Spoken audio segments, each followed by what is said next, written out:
आज की कक्षा में आप सबका स्वागत है। आज हम लोग अभ्यास प्रश्नों के बारे में जानेंगे। परीक्षाएं समीप हैं। बहुत सारे विद्यालयों में परीक्षा हो रही है। हमारे मैट्रिक की बोर्ड वाली परीक्षा, सीबीएसई बोर्ड की परीक्षा भी मई में होनी सुनिश्चित है। तो मैं कुछ प्रश्नों के बारे में आपको बताना चाहूँगी, जिस तरह के प्रश्न परीक्षा में प्रायः पूछे जाते हैं। तो चलिए हम उसका अभ्यास शुरू करते हैं।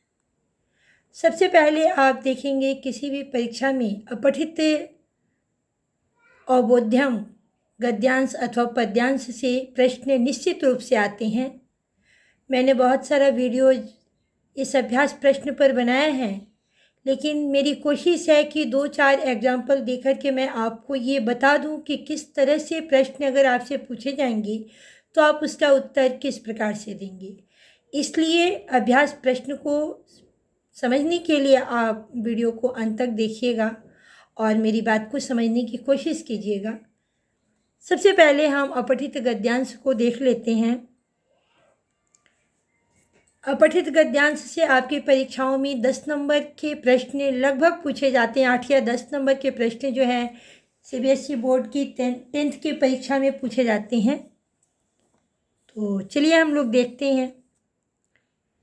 अपठित गद्यांश को सिद्ध करने के लिए, साबित करने के लिए उसके प्रश्नों को, गद्यांश को पढ़ना और उसके अर्थ को समझना बहुत ज़रूरी होता है। अगर मान लीजिए आपको अर्थ समझने में परेशानी हो रही है तो आप कुछ ट्रिक वहाँ अपना सकते हैं। मैं यहाँ पे वो ट्रिक आपको बताऊंगी अर्थ के बाद। यहाँ आपका गद्यांश है, एकदा अहिंसा धर्म धारकः भगवान बुद्धः वनमार्गेण गच्छति स्म। एक बार अहिंसा धर्म को धारण करने वाले भगवान बुद्ध वन मार्ग से जा रहे थे। सहसा एक लुंठकः तम अगृह्णात्। अचानक एक लुटेरा, डाकू ने उनको पकड़ा। अगृह्णत्, पकड़ा। लुंठकस्य हस्ते अशी आसीत्। उस डाकू के हाथ में तलवार थी। सः हन्तुं तत्परः आसीत्। वह मारने के लिए तैयार था। बुद्धः लुंठकम् उक्तवान्। बुद्ध ने डाकू से कहा, मा हन्तुम् इच्छसि। मुझे मारना चाहते हो? अवश्य मार्य, अवश्य मारो। किंतु मरणात् पूर्वम, किंतु मरने से पहले एकां स्वल्पां इच्छां पूर्यः। मेरी एक छोटी सी इच्छा पूरी करो। अब हम लोगों ने इस गद्यांश को पढ़ा। प्रश्नों के उत्तर देखते हैं। एक पदेन उत्तर। इस प्रश्न का उत्तर आपको केवल एक पद में देना है। प्रश्न है, गौतम बुद्ध केन गच्छति स्म। गौतम बुद्ध किसके द्वारा, है ना, या किधर से जाते थे। अब आप यहाँ देखेंगे कि गच्छति स्म, गच्छति स्म, जाते थे। कहाँ? तो वन मार्गेण। आपका उत्तर होगा वन मार्गेण। दूसरा प्रश्न है, लुंठकः कम हन्तुम् इच्छति। लुटेरा किसको मारना चाहता था? कम। तो अब आप इस प्रश्न का उत्तर देखेंगे, लुंठकः तम। तम यानी किसको? भगवान बुद्ध को। तो आप यहाँ पे तम ना करके, तम माने उनको, तम मतलब उनको। आप यहाँ पूछ रहे हैं कम किसको, तो आप यहाँ उनका नाम देंगे। ये आपका द्वितीय विभक्ति में होगा। किसको मारना चाहता था, को चिन्ह लगा हुआ है, इसलिए बुद्धम, बुद्ध को। अब यहाँ आप ये देखेंगे कि आपसे प्रश्न पूछा जा रहा है, किधर से जाती थी? केन गच्छति स्म, है ना, यानी वन मार्गेण, वन के रास्ते से जाती थी। और दूसरे प्रश्न में पूछा जा रहा है कि लुंठकः कम हन्तुम् इच्छति, किसको मारना चाहता था। तो आपने यहाँ देखा है कि लुंठकः तम तम हंतुम इच्छति। लुटेरा जो है उनको मारना चाहता था। यहाँ लिया है मा हंतुम इच्छसि, मुझे मारना चाहते हो, अवश्य मार्य, जरूर मारो। तो किसको मारना, ऐसा किसने कहा? महात्मा बुद्ध ने कहा। तो लुंठकः कम हंतुम इच्छसि बुद्धम, बुद्ध को मारना चाहता था। ख में है आपको पूर्ण वाक्येन उत्तरे, एक वाक्य में उत्तर देना है। बुद्धा लुंठकम किम उक्तवान, बुद्ध ने लुंठक से यानी डाकू से क्या कहा। अब यहाँ देख रहे हैं आप, लिखा है कि बुद्धा लुंठकम उक्तवान, बुद्ध ने डाकू से कहा, क्या कहा? मा हंतुम इच्छसि अवश्य मार्य, मुझे मारना चाहते हो, अवश्य मारो। किंतु मरणात् पूर्वम एकाम स्वल्पाम इच्छाम पूर्य, किंतु मरने से पहले मेरी एक छोटी सी इच्छा पूरी करो। तो ये जो कथन है महात्मा बुद्ध के द्वारा कहा गया है, इसलिए ये आपका पूरा का पूरा लाइन यहाँ पर हो जाएगा। क्वेश्चन नंबर 1 के ग में आपको क्या करना है कि इससे रिलेटेड कुछ व्याकरण के प्रश्न हैं। हंतुम का सही प्रकृति प्रत्यय क्या होगा, यानी हंतुम जो शब्द है इसमें धातु क्या है और प्रत्यय क्या है।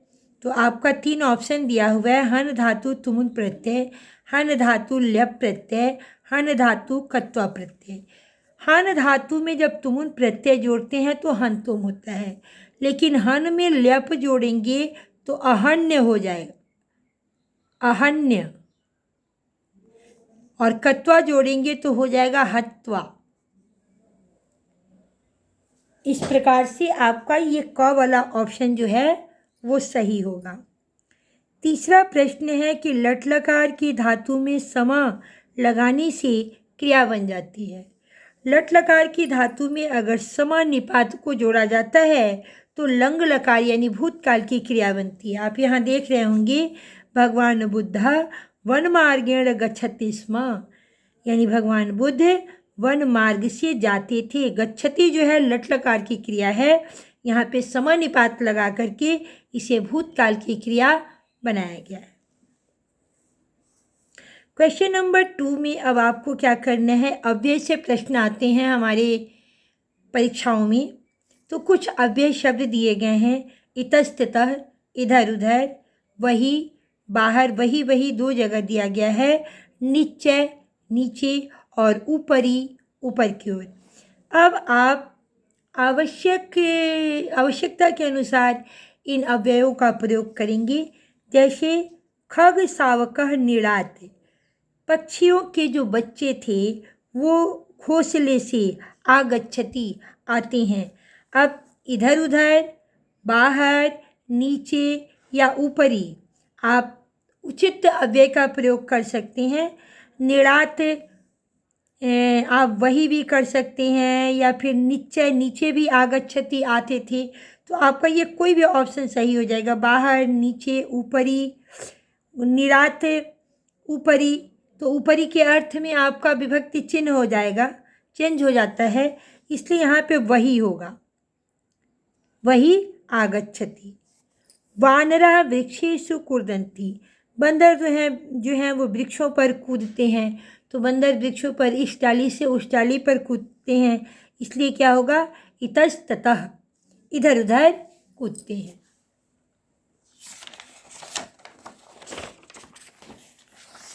इसके बाद आपका अगला प्रश्न है, गृहस्य काकः तिष्ठति, घर के कौवा बैठता है कहाँ, घर के अंदर तो कौवा बैठ नहीं पाएगा, बाहर ही कहीं बैठेगा, तो ऊपरी।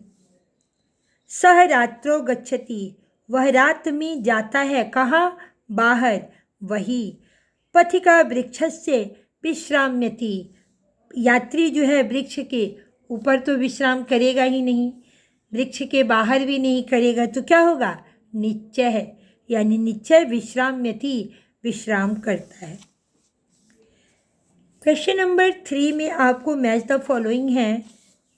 मर्त्यलोके, ये आपके ये ऐसा प्रश्न है जो कि आपके पाठ्यपुस्तक से होता है, तो ये भी पाठ्यपुस्तक से है। मर्त्यलोकी का मतलब होता है संसार, यानी जहाँ पे जीवन मरण का क्रम चलता हो। कोलाहलेन, कोलाहलेन का मतलब होता है शोरगुल, तो आवाज़ द्वारा। कोलाहलेन में तृतीया विभक्ति है, इसलिए आवाज़ द्वारा। करतल वादनीन, करतल का मतलब होता है ताली, तो तालियों से। इदानीम, इदानीम मतलब अब। और अवर्ध्यताम, अवर्धिताम का, अवर्धायतम का मतलब होता है निश्चित करो। क्वेश्चन नंबर 4 में आपके पाठ्यपुस्तक से कुछ श्लोक दिए जाते हैं और उनसे आपको प्रश्न, पद्यांश जो होते हैं उससे आपको प्रश्न बनाने रहते हैं। इसके पहले मैंने आपको गद्यांश के बारे में बताया था, लेकिन ये पठित पद्यांश है, आपके पाठ्यपुस्तक में पढ़े हुए हैं। यहाँ दिया हुआ है, रूप यौवन संपन्ना विशाल कुल संभवा विद्याहीन न शोभन्ते निर्गंधा इव किंसुका। इस श्लोक का अर्थ हुआ कि रूप यौवन संपन्ना, रूप और जवानी से संपन्न, यानी रूपमान भी हो, सुंदर भी है और जवान भी है। विशाल कुल संभवा, ऊंचे खानदान में जन्म लेने के बाद भी। रूप और जवानी से संपन्न, ऊंचे खानदान में जन्म लेने के बावजूद भी विद्याहीन न शोभन्ते, विद्या से हीन मनुष्य नहीं शोभते हैं। निर्गंधा इव किंसुका, किस तरह? तो गंधहीन पलाश की तरह। किंसुका का मतलब होता है पलाश का फूल। तो पलाश का फूल जिस तरह से गंधहीन होता है, उसी तरह से विद्याहीन मनुष्य जो हैं वो सुशोभित नहीं होते। अब इस श्लोक से आपको प्रश्न पूछे जाएंगे, एक पदेन उत्तरत, एक पद में उत्तर देना है। केन हीना ना शोभन्ते, किससे हीन नहीं शोभती हैं। अब आपको यहाँ दिया हुआ है कि विद्याहीना न शोभन्ते, तो आपका उत्तर हो जाएगा विद्याहीना। अगला प्रश्न है, के निर्गंधा भवन्ति, कौन गंधहीन होता है? तो किंसुका, पलाश का फूल गंधहीन होता है। क्वेश्चन नंबर घ में है, पूर्ण वाक्य न उत्तरत, पूरे सेंटेंस में उत्तर देना है। के न शोभन्ते, तो विद्याहीना न शोभन्ते, विद्याहीन नहीं शोभते हैं। अगला प्रश्न है, निर्देशानुसारम उत्तरत, निर्देश के अनुसार उत्तर देना है। निःजुड़ गंधा, अब आप देखेंगे विसर्ग संधि में अगर विसर्ग के साथ वर्ग का तीसरा चौथा अक्षर आता है तो विसर्ग जो है र में परिवर्तित हो जाता है।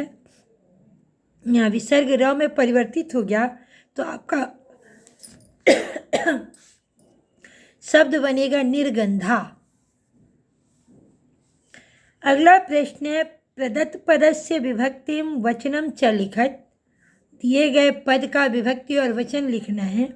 यहाँ पे विद्वान शब्द दिया गया है, इसका मूल शब्द है विद्वस, और विद्वान जो है प्रथमा विभक्ति का एक वचन है, इसका रूप चलता है विद्वस, विद्वान सौ, सॉरी विद्वान, विद्वान सौ और विद्वान सह। क्वेश्चन नंबर 5 में है आपको कि आपको वाक्येन उचित क्रमेण लिख्यताम, इस वाक्य को उचित क्रम में लिखना है। वाक्य की रचना का एक नियम होता है, कर्ता, कर्ता के बाद कर्म, कर्म के बाद क्रिया। तो आप यहाँ देख रहे हैं कि त्वम गच्छ कदा विद्यालयम, ये वाक्य जो है व्याकरण की दृष्टि से सही नहीं है ना, बेतरतीब गति से है, उल्टा पुल्टा है। इसे हमें एक क्रम में सजाना है। तो सबसे पहले हम कर्ता को रखेंगे, त्वम विद्यालयम कदा गच्छ, तुम विद्यालय कब गए। भारतस्य वयम आसम ऋष्यः, तो अब यहाँ देखेंगे कि वयम यानी हम लोग, भारतस्य भारत के, ऋषयः ऋषि और आसम हैं। अगला प्रश्न